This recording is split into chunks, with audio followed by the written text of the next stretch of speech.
Bem-vindo a mais um vídeo do Mestre da Riqueza e hoje nós vamos falar da Via, a antiga Via Varejo. Tem muito investidor preocupado, por quê? Também tem aquela famosa dica de amigo. Muita gente entrou na onda de que a Via Varejo era ação da moda. Talvez seja o seu caso, mas não se preocupa, fica tranquilo porque todo mundo já passou por isso. Eu também já passei por isso. E nós termos prejuízo na bolsa nos faz aprender. Então fica tranquilo porque o fracasso faz parte de todo investidor. Mas nós temos que aprender com isso, tá certo? E hoje nós vamos falar o que está acontecendo com a Via e o porquê que ela desabou e não consegue subir mais. O que está acontecendo com a Via? Ela pode quebrar?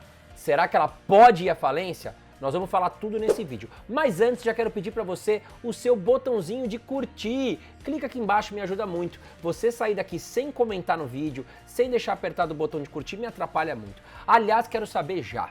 Você prefere comprar nas lojas da Magazine Luiza ou da Via? Coloca aqui embaixo. Ou outra também que você queira citar, como Amazon, Mercado Livre, comenta aqui embaixo que já me ajuda muito também aqui no vídeo. Agora, vamos entender o que aconteceu com a Via.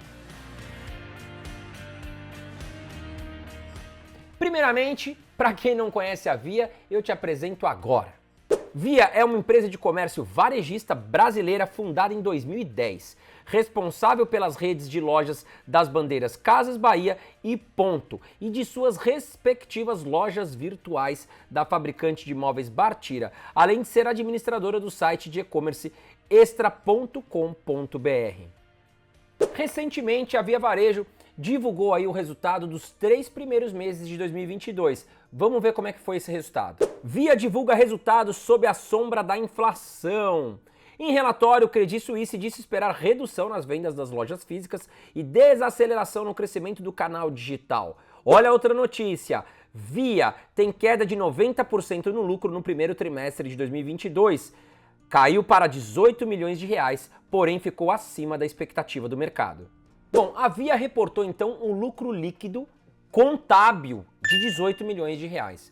Teve uma queda frente ao ano passado de 90%. Se a gente lê essa notícia, realmente a gente fica muito preocupado. Mas nós temos que ir mais a fundo e entender o porquê que isso aconteceu e o porquê que o mercado esperava que fosse pior o resultado de Via Varejo. Ou seja, o mercado enxergou como positivo, porque se esperava um resultado pior, né, do que veio, é porque foi positivo, tá certo? Agora, vamos entender por que esse resultado ele veio dessa forma, com 90% abaixo, porém melhor do que o esperado. Quando falamos em lucro líquido contábil, nós tivemos aqui uma queda de 90% frente aos 18 milhões de que a Via registrou no seu balanço. Mas se nós olharmos o lucro líquido operacional, o lucro foi de 86 milhões de reais, uma queda de 52,2%.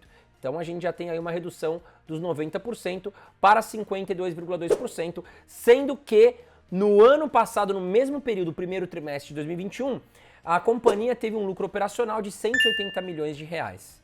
Agora, no ano de 2021 e no primeiro trimestre de 2022, a empresa recebeu incentivos fiscais, tá certo? Agora, em 2021, o que aconteceu? No primeiro trimestre de 2021, a Via recebeu aí um incentivo fiscal de 33 milhões de reais. Agora, em 2022, tivemos no balanço 29 milhões de reais de incentivo fiscal. O valor muito equivalente, então não seria responsável aí por mexer tanto na questão do lucro. Porém, em janeiro, fevereiro e março, primeiro trimestre de 2021, a Via também reconheceu 117 milhões de reais de períodos que ficaram para trás de 2020, tá certo? E aí, consequentemente, o lucro da Via veio muito maior no primeiro trimestre de 2021, porém com efeitos não recorrentes, que são esses incentivos fiscais.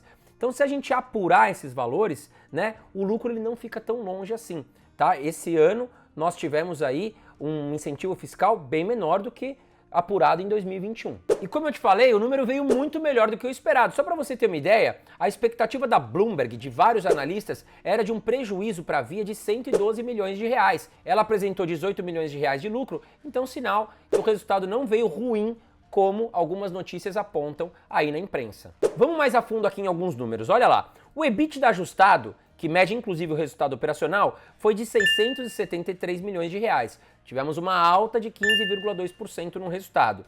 O EBITDA operacional ajustado da Via ficou em 758 milhões de reais, um avanço de 29,8%. A receita líquida no balanço foi de 7,3 bilhões de reais, uma queda de 2%. E a receita bruta consolidada ficou em 8,7 bilhões de reais, queda de 1%. E aí eu trouxe para você o que algumas casas de análise e bancos opinaram aí, comentaram sobre o resultado da Via agora do primeiro trimestre de 2022. E a primeira é a XP, que destacou que a companhia resultou aí num balanço sólido e que veio com destaque para sua rentabilidade. Só para ter uma ideia, aqui o lucro antes de juros, impostos, depreciações e amortizações, o EBITDA no caso, ajustado da Via, ficou 13% acima do que a XP esperava. E falando sobre o lucro líquido, que veio em 18 milhões de reais, a XP também destacou que veio acima do esperado do que os analistas da XP esperavam. Isso, claro, graças a subsídios fiscais que vieram muito fortes neste primeiro trimestre e também os resultados operacionais que foram muito bem para a Via neste primeiro trimestre. Agora, para o Bradesco BBI, o resultado foi misto. O EBITDA veio muito positivo no caso da Via no primeiro trimestre de 2022.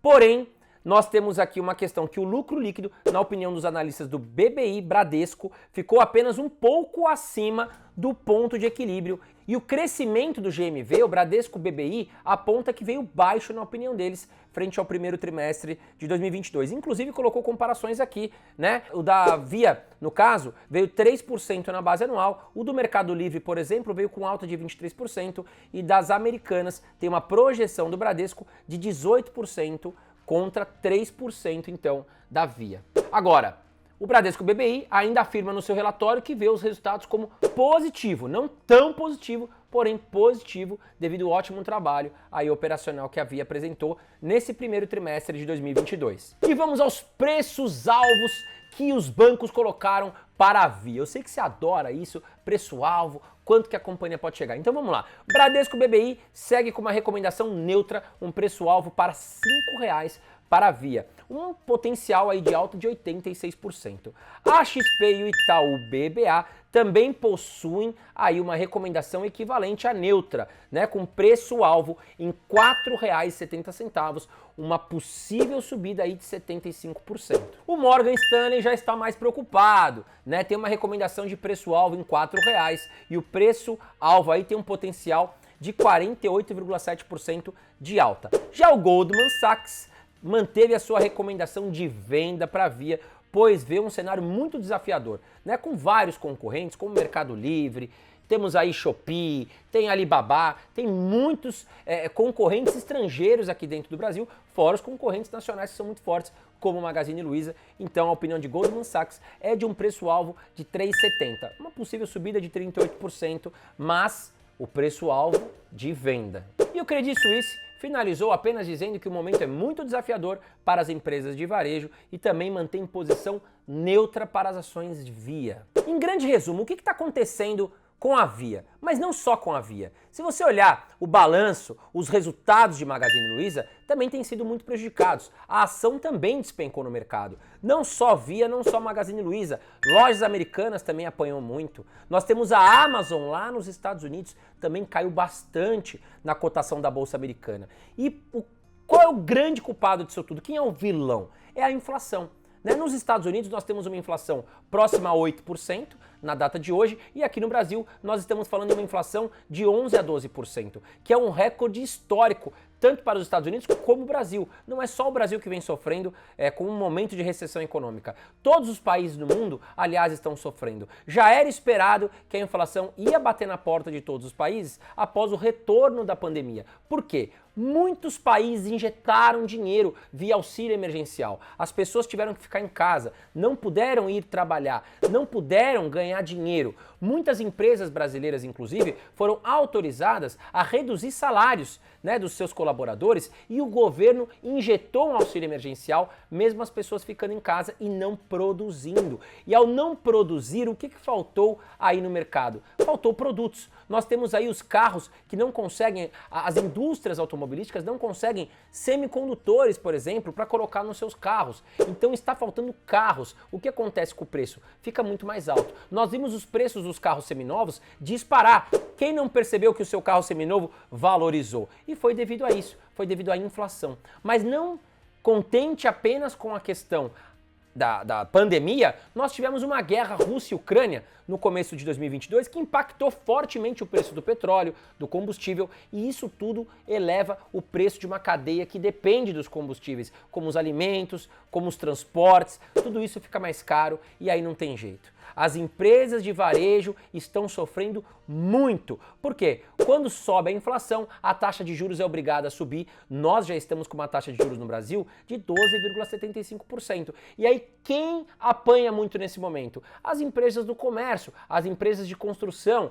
Por quê? Porque a população ela fica com medo de captar empréstimos, por exemplo, para fazer algum tipo de investimento, como num imóvel, ou, por exemplo, ela fica com muito mais medo de utilizar o cheque especial, porque os juros dispararam, né? Fica muito mais caro você tomar empréstimo de um banco para fazer algum tipo de compra, tá certo? Então, as empresas do varejo, além de ter menos clientes na rua comprando seus produtos, também apanham muito devido à inflação. E esse é o grande responsável aí que está fazendo as empresas de varejo despencarem na Bolsa de Valores. Agora, quando isso pode mudar? Quando a chavinha pode virar para essas empresas de varejo? As boas empresas do mercado podem ter altas significativas a partir de 2023, quando eu entendo que o governo deve começar a baixar aí a taxa de juros, a inflação deve estar mais controlada. É isso que o mercado espera. É uma certeza? Não, não é uma certeza. Não era uma certeza termos uma guerra Rússia e Ucrânia,